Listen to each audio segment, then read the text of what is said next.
A bomber on the loose, a town in fear. Behind the campaign of terror, a plot to extort millions from Britain's biggest retailer. People will be injured and potentially killed.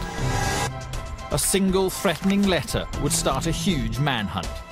We're advising members of the public to be extremely vigilant. Explosive devices targeting the innocent, the evil trademark of the Tesco Bomber. A letter exploded in her face. For the police, a race against time, a trail of cryptic codes and ciphers, surveillance and secret stakeouts. You're going to be seen. It's whether you're noticed. The challenge to stop the mystery bomber before he could strike again. At stake, £50 million and the lives of innocent people.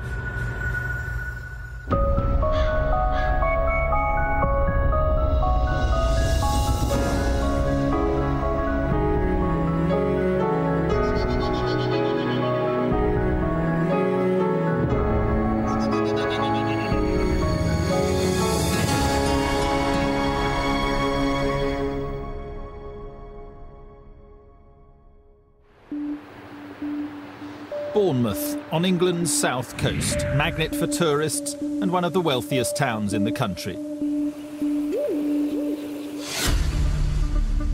But in 2000, a threatening cloud appeared over this summer playground, putting its residents and visitors in deadly peril. It began with a bizarre phone call to the Director of Security for Tesco, Britain's biggest supermarket chain. We received a phone call from a newsagent in Bournemouth. Someone had used a photocopier and had left the original and thought we might be interested in it. We were most certainly interested in it because it was basically a demand on Tesco stores. The letter left on the newsagent's photocopier contained a chilling threat. It demanded money from Tesco and warned of deadly consequences if the company failed to comply. The letter made demands with the threats that if Tesco's didn't provide that money, then Tesco's customers would be hurt by bombs being sent through the post to them.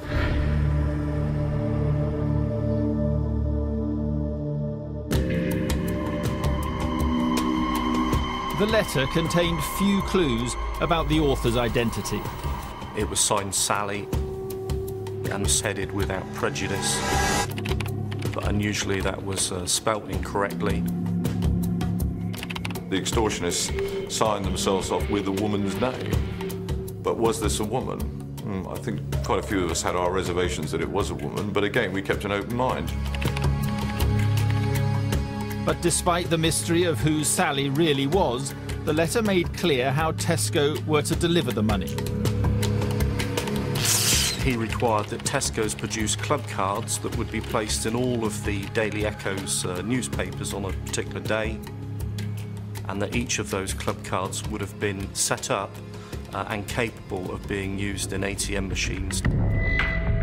The Daily Echo was Dorset's biggest local newspaper, with a circulation of more than 50,000 copies. If each paper contained a modified Tesco club card that could be used to withdraw cash, the extortioner was in line for a mammoth payout. Sally had provided a PIN number that only he would know. What he required was to be able to withdraw £1,000 per club card.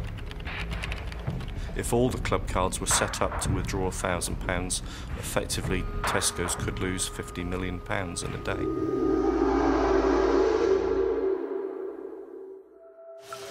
Tesco realised that even if Sally was unable to collect all the cards himself, they still faced the prospect of enormous losses. Let's say that we complied with the demand, given him or her a code, and then this individual goes on local radio and says, by the way, if you use one of those cards that was in the Bournemouth Echo today, and this is the PIN number, you'll get £1,000. We could have had people going to every ATM in the Bournemouth area using these cards. I mean, it's a huge risk. One of the first puzzles for the police was why the extortioner had singled out Tesco. By the summer of 2000, the company was attracting widespread publicity for its booming profits and aggressive expansion. But as officers working on the case soon discovered, it was making enemies as well as headlines. Tesco's is a massive multinational company. They'd had a number of complaints made against them. There were a number of civil litigation type cases against them. And clearly there were a wide range of people that might have a grievance against Tesco's and cause them to try and commit this type of offence. There have been a number of past employees that had been dismissed for misconduct or had left the company with a little bit of a grudge. So they certainly had to be considered as possible suspects. Perhaps more worrying was the theory that Sally was not working alone, but was part of an organised gang. You would imagine that Sally was an individual man that wanted to make money for himself. But you had to bear in mind that effectively this could be a large criminal organisation, it could be some type of anarchist group, and they could be working in unison.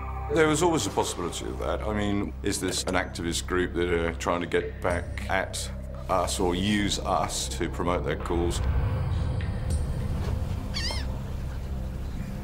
On August the 30th, detectives got their first potential breakthrough.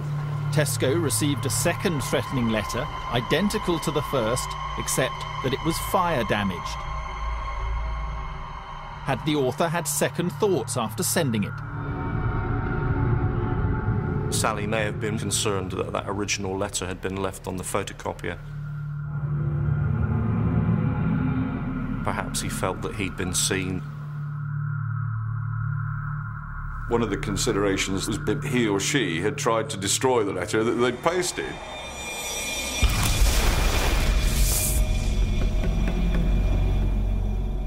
But in attempting to burn the evidence, the extortioner had given the police a possible lead. It was really important to me that I located where that fire had occurred, and I presumed it was likely to be in a postbox somewhere in Bournemouth. So we made inquiries and found out that in fact there had been a fire in a postbox at a place called Bradpole Road in Bournemouth. As police went to examine the burned-out postbox, their spirits were high. They now not only had a possible source of forensic clues, it also seemed that Sally had given up his extortion campaign as quickly as he'd started it. But their mood soon changed. Tesco received a third letter, one which upped the stakes.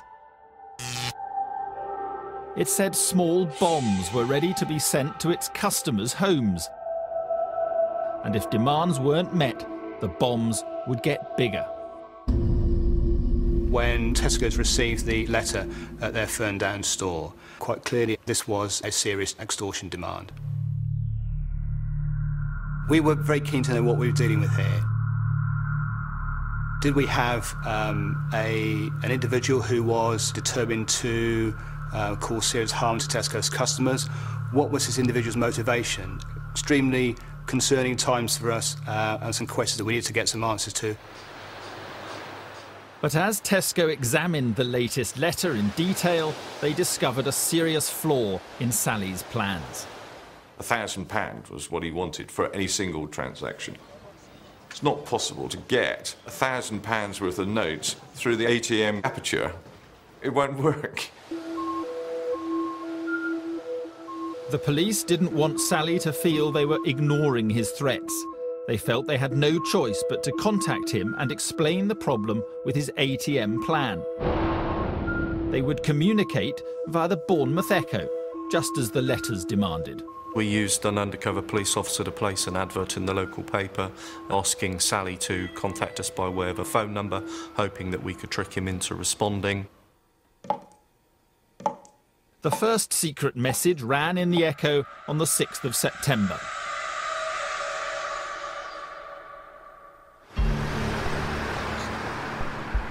Meanwhile, Bournemouth Police Station became the base for the biggest, most secretive investigation Dorset Police had ever known.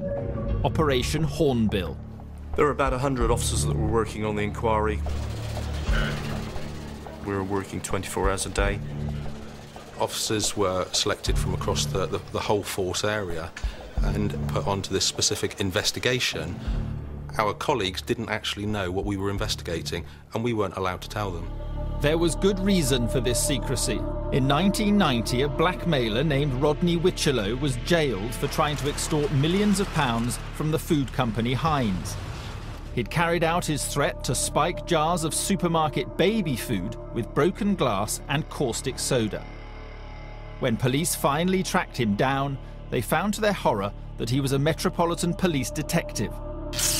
Might the same be true of Sally? There was always the concern that maybe Sally was a police officer.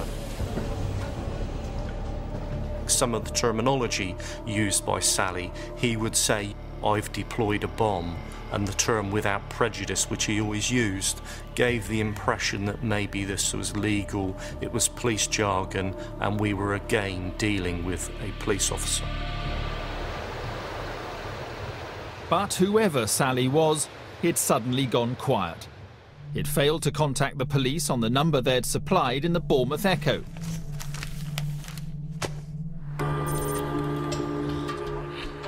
And after another 2 weeks without communication, DSI Phil James called a meeting with colleagues from across the UK.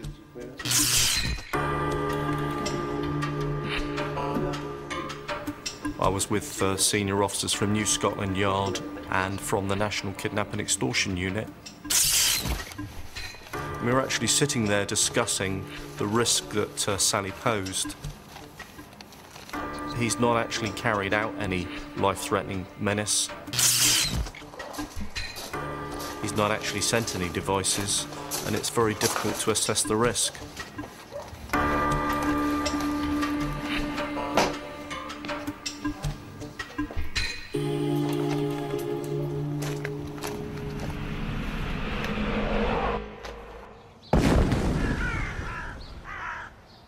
There was a knock at the door,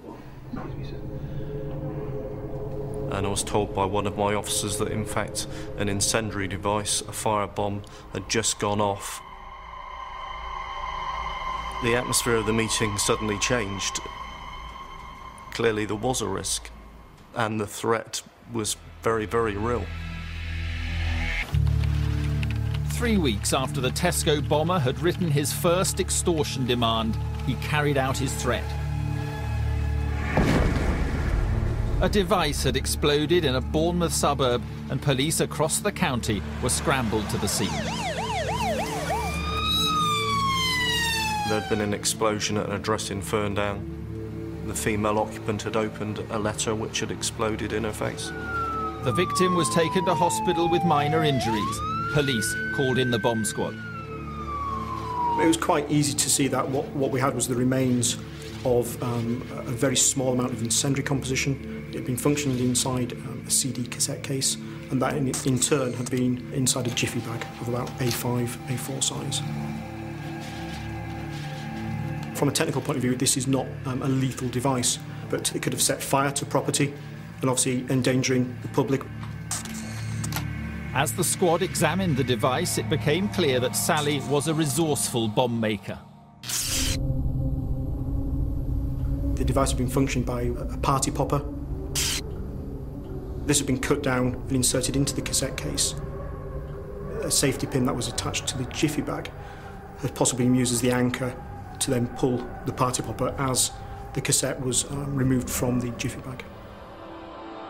Once the device was declared safe, police warned the Royal Mail to be on the lookout for suspicious packages.